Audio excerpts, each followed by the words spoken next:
Olá, meus caros e caras, sejam todos muito bem-vindos a mais um vídeo. Eu sou Jefferson Pedro da Costa, sou advogado, professor universitário e o tema do nosso vídeo de hoje é uma continuidade daquilo que já tratamos. Tem um vídeo já aqui, se você não viu, peço que você veja, que é sobre locação e condomínios. Mas hoje nós vamos dar um enfoque específico à locação por Airbnb. O primeiro ponto que a gente vai entender e vai explicar é o que é o Airbnb. Veja, pessoal, este é um aplicativo de locação. A gente tem o costume de falar a locação por Airbnb, como a gente tem o costume de dizer viagens corridas pela Uber, né? A Uber é uma plataforma, é um aplicativo de corridas em carros particulares, mas sem prejuízo nós sabemos que tem outras empresas, né?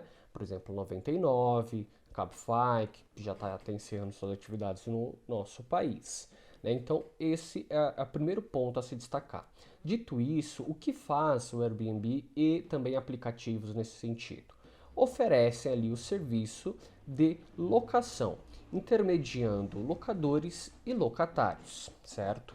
Então, aqui a gente tem que destacar um ponto. Que ponto é esse? Como que se dão essas locações? Nós temos duas características, tá, pessoal? Não são obrigatoriamente assim, mas comumente a gente vê na prática. Quais sejam?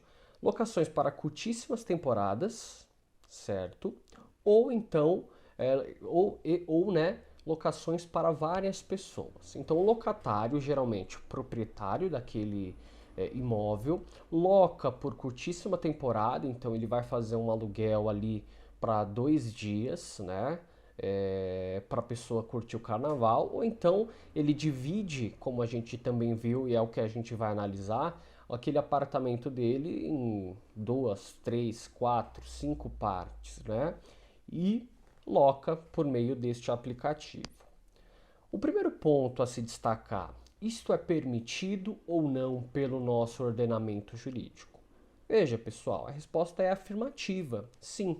E aqui eu vou destacar um julgado que ele vai permear toda a nossa conversa, tá? Porque é um julgado do Superior Tribunal de Justiça, a mais alta corte, quando dizemos sobre leis infraconstitucionais, né, na verdade sobre normas infraconstitucionais, e que decidiu recentemente uma questão sobre aplicativos, né? No momento que eu gravo esse vídeo, está para ser decidido novamente pelo STJ sobre esse mesmo tema, só que numa outra turma. Para quem não conhece, o STJ é dividido em turmas, tá? São 6 turmas ali ao todo, 2 de competência de direito público, 2 de competência de direito privado, 2 de competência de direito criminal. Nós tivemos uma decisão de uma das turmas de direito privado e agora a outra turma também vai se debruçar a estudar o mesmo tema. Pode ter decisões conflitantes, como ela pode seguir aquela primeira decisão do STJ, perfeito? Então, eu vou pedir só licença, que eu vou ler alguns pontos, não vou ficar lendo, é óbvio, mas alguns pontos que eu entendo ser extremamente importantes. O primeiro deles, só para te dar uma referência, esse é o julgado do RESP 1.819.075 do estado do Rio Grande do Sul, que decidiu que os condomínios residenciais podem proibir ali o uso de aplicativos como Airbnb. Veja, ele pode proibir, ele não deve. Então esse é o primeiro ponto que a gente tem que entender. O STJ não proibiu o uso, né? Que nem muita gente eu ouço dizer, mas é uma onda, né, que vem e não pode proibir, como não se pode proibir o Uber. Mas veja, o STJ não proibiu. Ele falou que a convenção pode proibir.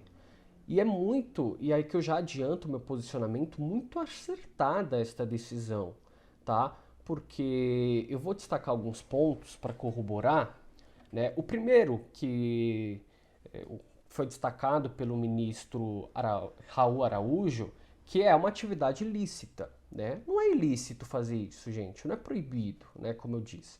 Mas aí vem um outro ponto. Você tem uma alta rotatividade, e é o ponto que o ministro destaca. E, portanto, a comunidade condominial pode não querer aquilo para o seu condomínio. Então, pode sim proibir este uso por meio da convenção. Acho que foi uma decisão acertada, acho que os parâmetros também foram corretos, né? Então, se você tem dúvida no seu condomínio se pode proibir, assim como pode permitir também, porque não é uma atividade ilícita, né? É permitido aos condôminos decidir se eles vão querer naquele prédio este tipo de locação ou não. E cabe ali aos locatários procurar empreendimentos que estejam adequados ou que estejam abertos a receber este tipo de locação. Perfeito? Então, eu acho que deixou uma margem bem interessante o STJ, acertada a decisão, a meu ver. Né? Não se esqueça de curtir o vídeo, de compartilhar com seus amigos. Se ficou com alguma dúvida, lembre-se que esse é um resumo semanal, né? Inclusive, eu estou querendo aqui já formalizar isso, né? Como resumo semanal, porque a gente pega os principais pontos e a gente aborda aqui em forma de resumos.